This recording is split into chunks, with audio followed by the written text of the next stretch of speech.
356(1) के तहत सम्माननीय राष्ट्रपति महोदय ने 13 फरवरी 2025 को जो राष्ट्रपति शासन की उद्घोषणा की है,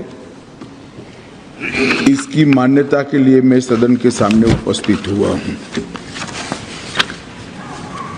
कुल मिलाकर 10 वक्ताओं ने ये चर्चा के अंदर हिस्सा लिया है।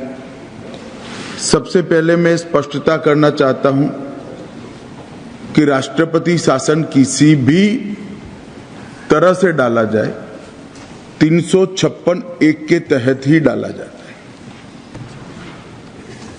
इसमें 2-3 प्रकार होते हैं।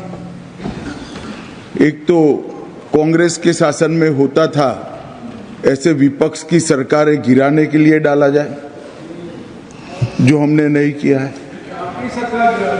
सुनिए तो अब दूसरा, सरकार कांग्रेस की हो, विपक्ष की हो या हमारी हो, इसको गिराने के लिए राष्ट्रपति शासन डाला जाए कानून और व्यवस्था के नाम से, ये भी नहीं हुआ है। मान्यवर, यहां पर 11 फरवरी को मुख्यमंत्री ने इस्तीफा दिया और सभी लोग अखबार देखकर कह रहे हैं कि इनके खिलाफ कांग्रेस पार्टी अविश्वास का प्रस्ताव ला रही थी। मान्यवर, मैं रिकॉर्ड पर स्पष्ट करना चाहता हूं, उस सरकार के सामने कोई अविश्वास का प्रस्ताव नहीं आया था, क्योंकि कांग्रेस के पास इतने सदस्य ही नहीं है जो अविश्वास का प्रस्ताव ला सके। मुख्यमंत्री जी ने इस्तीफा दिया, उसके बाद वहां के राज्यपाल ने बीजेपी के 37, एनपीपी के 6, एनपीएफ के 5, जेडीयू के 1 और कांग्रेस के 5 लोगों ने भी कोई दावा नहीं किया। जब किसी ने भी सरकार के गठन का दावा नहीं किया, इसलिए शून्यावकाश की अवस्था में राष्ट्रपति शासन डालने का निर्णय किया गया। अब इस तरह से कहना कि राष्ट्रपति शासन इसलिए डाला गया कि समस्या संभलती नहीं। मान्यवर, राष्ट्रपति शासन 13 फरवरी को डाला गया। नवंबर में 0 हिंसा, दिसंबर में 0 हिंसा, जनवरी में 0 हिंसा, मार्च 13 तक भी 0 हिंसा और उसके बाद से आज तक भी 0 हिंसा। तो एक प्रकार की भ्रांति खड़ा करने का हम प्रयास न करें।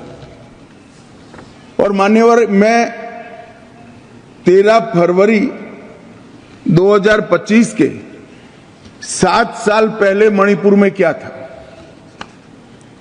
13 फरवरी 2025 के 7 साल पहले इतनी ही मजबूत सरकार कांग्रेस की थी वहां पर। और क्या हुआ था, एक वर्ष में एवरेज 225 दिन बंद, ब्लॉकेड और कर्फ्यू रहा था। मैं सब बोलना नहीं चाहता था, उनके समय में हुआ, हमारे समय में हो, वो हमारा सिद्धांत नहीं है मान्यवर। मगर जिस तरह से बात करी गई और उस वक्त भी प्रधानमंत्री ने विजिट नहीं की थी और 1500 लोग एनकाउंटर में मारे गए, ये सारे लोग आज चिल्ला रहे हैं, चुप है। एक कम्युनिस्ट भाई भी खड़े होकर बोल रहे थे, नक्सलिज्म आप खत्म कर दोगे, मणिपुर में आप डेट दे सकते हो।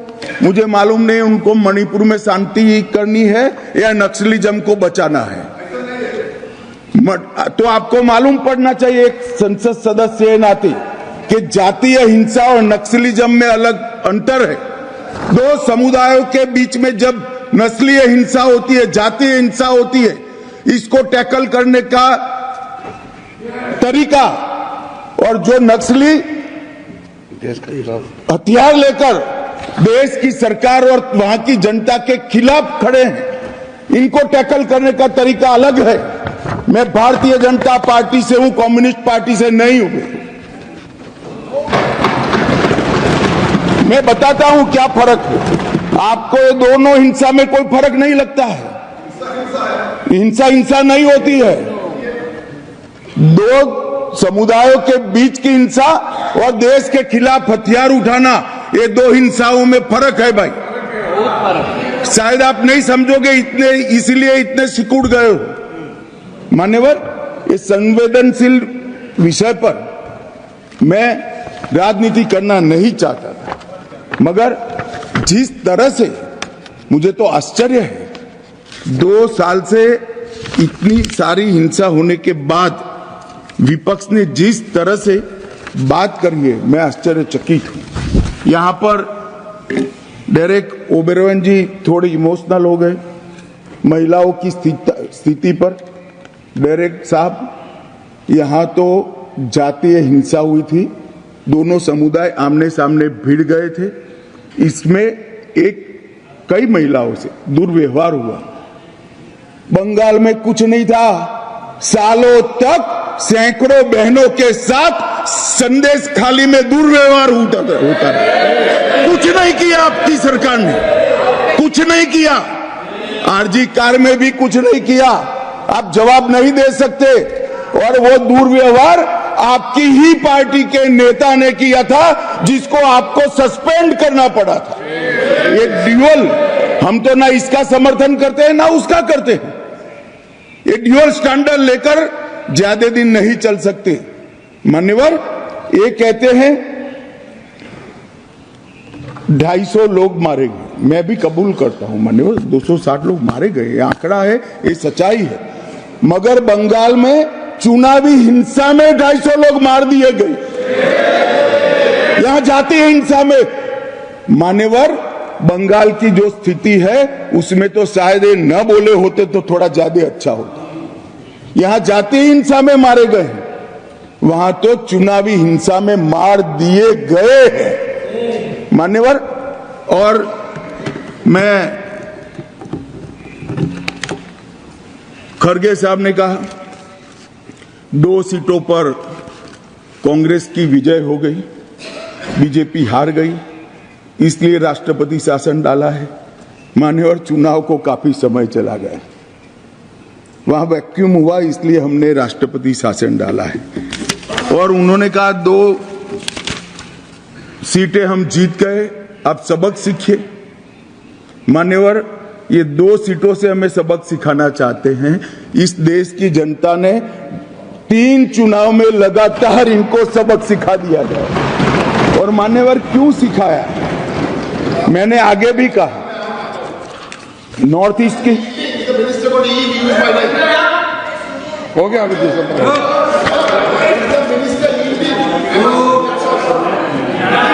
मान्यवर, नॉर्थ ईस्ट की बात कही गई। मैं आज बताने आया हूं मान्यवर, 4 से 14 कांग्रेस की सरकार रही, 14 से 24 नरेंद्र मोदी जी की सरकार है। नॉर्थ ईस्ट में 4 से 14 में 11,327 हिंसाएं हुई थी। मोदी जी की सरकार में 10 साल में 70% कमी के साथ 3,428 हुई।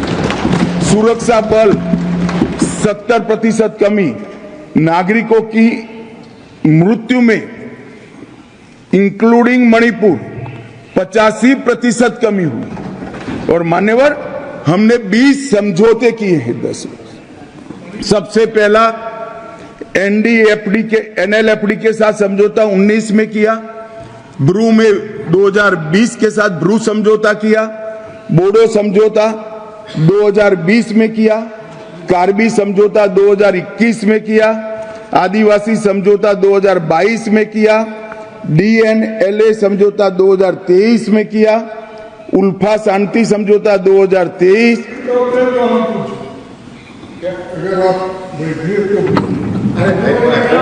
मेरा समाप्त तो होने दीजिए मान्यवर। आसाम मेघालय अंतर्राज्यीय समझौता 2022 में हुआ, आसाम अरुणाचल समझौता 2023, त्रिपुरा समझौता 2024। और मान्यवर, 10,000 युवाओं ने हथियार डालकर सरेंडर किया है नॉर्थ ईस्ट में 10,000। ये जब कह रहे हैं नॉर्थ ईस्ट की शांति की बात कर रहे हैं, इसलिए मान्यवर मैं कह रहा हूं। और मान्यवर मृत्यु की बात करी, ये बात सही है कि 260 लोग अब तक हिंसा होने के बाद मणिपुर में मारे गए हैं, मगर इसमें से 70% लोग पहले 15 दिन में ही मारे गए थे। तो एक प्रकार से पहले 15 दिन में कंट्रोल आने में स्वाभाविक रूप से जब नस्लीय हिंसा होती है तो पहले 15 दिन में इसको कंट्रोल करना बहुत कठिन होता है। और मान्यवर, ये पहली बार मणिपुर में नस्लीय हिंसा नहीं हुई। माननीय सदस्य प्रियंका जी ने किया, ये 11वीं बार मणिपुर में राष्ट्रपति शासन डाला। हमने तो साहब पहली बार डाला है, 10 बार किसने डाला? मुझे मालूम था, उसी बोला मैं। नहीं, ऐसा नहीं है। नहीं मान्यवर, मेरी बात समाप्त हो जाने दी। No yielding. मान्यवर, मेरी बात समाप्त होना चाहिए। No, he is not yielding. Honorable Home Minister is not yielding. Please, sir. No, nothing will go on record. No, it can't go on record, sir. He is not yielding. मान्यवर, मैं ये नहीं कहता, अभी भी मैं स्पष्टता करता हूं, मैं ये नहीं कहता कि उनके समय में हुआ, हमारे समय में होना चाहिए, इनसे हमारे समय में कम हुआ। एक कंपैरिजन का सवाल नहीं है। शायद उनके वक्त भी कुछ कारण रहे होंगे, हमारे भी कारण मैं बताता हूं बाद में। मान्यवर, 1993 में नागा कुकी संघर्ष हुआ, कितने साल चला? 98 तक चला। कितने लोग मरे? 750 लोग मारे गए। प्रधानमंत्री गए क्या? नहीं गए मान्यवर, इनके प्रधानमंत्री थे। कुकी पाइते 97-98 इंडी अलायंस के प्रधानमंत्री थे। उसमें 352 लोग मरे और 2.5 साल चला मान्यवर, प्रधानमंत्री नहीं गए। मतई पंगल संघर्ष 1993, पीवी नरसिम्हा राव जी प्रधानमंत्री थे, 150 से ज्यादा मृत्यु हुई, प्रधानमंत्री नहीं गए और 7 महीने तक हिंसा चलती रही। ये इतिहास जो मैं बताता हूं वो जातीय संघर्ष का इतिहास है। पहले नागा कुकी संघर्ष हुआ, दो ट्राइब के बीच में संघर्ष हुआ, फिर कुकी पाइते संघर्ष हुआ, 2 ट्राइब के बीच में हुआ, और उसके बाद में मतई पंगल संघर्ष हुआ, मतई और वहां विस्थापित तमिल, वहां बसे तमिलों के बीच में हुआ। मान्यवर, ये सारे जातीय संघर्ष थे जो शांत होते होते होते कई बार 5 साल, कई बार 2.5 साल और कई बार 7 महीना लगा है, और हर बार सैकड़ों लोग मारे गए। मगर उस वक्त मैं रिकॉर्ड चेक कर कहता हूं, भारतीय जनता पार्टी के सदस्यों ने इस तरह से उसको पॉलिटिसाइज करने का प्रयास नहीं किया था। मान्यवर, सबने कहा था कि हमारी सिंपैथी है मणिपुर के प्रति, जल्दी शांति होनी चाहिए। इस प्रकार से पॉलिटिकल तंज कसकर मणिपुर के घाव पर नमक डालने का काम किया है मान्यवर, ये नहीं करना चाहिए। और मान्यवर, मैं आज बताना चाहता हूं इस बार हिंसा क्यों हुई। मान्यवर, हम सब जानते हैं भारतीय जनता पार्टी के 7 साल में 1 दिन का कर्फ्यू नहीं हुआ था। जो मणिपुर में साल का 225 दिन तक कर्फ्यू ब्लॉकेड बंद रहता था, 7 साल तक एक भी दिन कर्फ्यू नहीं हुआ था। हाई कोर्ट का एक जजमेंट आया मान्यवर, जजमेंट के अंदर भारत सरकार को पूछे बगैर, रिकॉर्ड पर जवाब दिए बगैर, ट्राइबल कमीशन को पूछे बगैर एक जाति को ट्राइबल घोषित कर दिया। इसके कारण ट्राइबलों में अनरेस्ट हुआ और इसके खिलाफ एक बड़ा रोष हुआ और ट्राइबल नॉन ट्राइबल के बीच में झगड़ा हुआ। किसी ने इसको टेररिज्म का नाम दे दिया समझे बगैर, किसी ने इसको सरकारी विफलता का नाम दिया और कुछ लोगों ने उसको धार्मिक संघर्ष मान लिया। ना ये 2 धर्मों के बीच में संघर्ष था, ना वहां कोई टेररिज्म की घटना थी, ना लॉ एंड ऑर्डर का फेल्योर था। मान्यवर, एक जजमेंट के कारण बहुत इनसिक्योरिटी पूरी ट्राइब्स के अंदर फैली कि रिजर्वेशन पर हमारा अधिकार चला जाएगा, और इसके लिए एक ओर से प्रदर्शन हुआ, दूसरी ओर से प्रदर्शन हुआ और इतनी विस्फोटक स्थिति हुई कि 4 दिन तक पूरे प्रयास करने के बावजूद शांति नहीं कर पाए। मान्यवर, ये दुर्भाग्यपूर्ण जजमेंट के कारण ये हिंसा हुई है और ये जातीय हिंसा है। मान्यवर, वो जजमेंट को दूसरे ही दिन सुप्रीम कोर्ट ने स्टे कर दिया। मान्यवर, क्योंकि गैर संवैधानिक जजमेंट था। सुप्रीम कोर्ट का सेटल लॉ है, किसी भी जाति को ट्राइब घोषित करना है तो जब तक ट्राइबल कमीशन, कैबिनेट और संसद ये सभी नोटिफाइड नहीं करते हैं, कोई कोर्ट ऑर्डर से नहीं हो सकता है। इस सेटल जजमेंट को डिस्टर्ब कर रातों रात भारत सरकार का जवाब लिए बगैर, ट्राइबल कमीशन भारत सरकार का जवाब लिए बगैर एक जाति को ट्राइबल घोषित कर दिया और इसके कारण ये पूरी हिंसा मान्यवर हुई थी।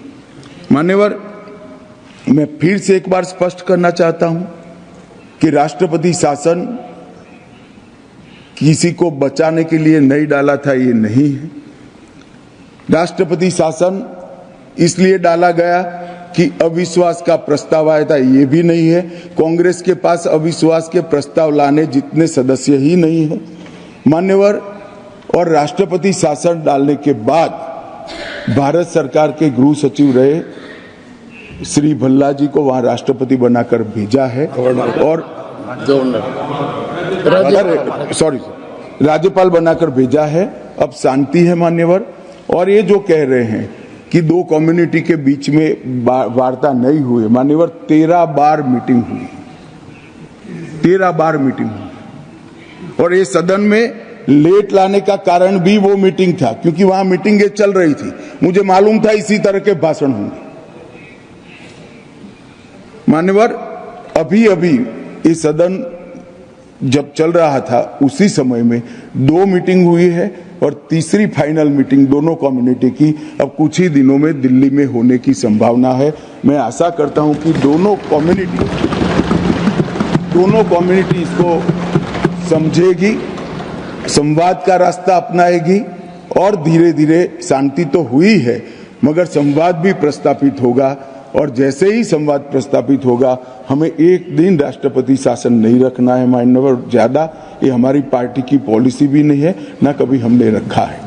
और हम सभी जानते हैं राष्ट्रपति शासन जब भी लगाते हैं 356 अप्लाई जब भी करते हैं, किसी भी कारण से करते हैं, दोनों सदन का अनुमोदन 2 माह के अंदर करना पड़ता है। इसीलिए मैं ये सदन के सामने उपस्थित हुआ हूँ इसके अनुमोदन करने के लिए। और मैं आशा करता हूँ कि सभी लोग राष्ट्रपति शासन डालने का जो निर्णय है इसका समर्थन करें और सुप्रीम कोर्ट का जो जजमेंट है इसका कॉम्प्लायंस ये सदन के द्वारा किया जाए। धन्यवाद।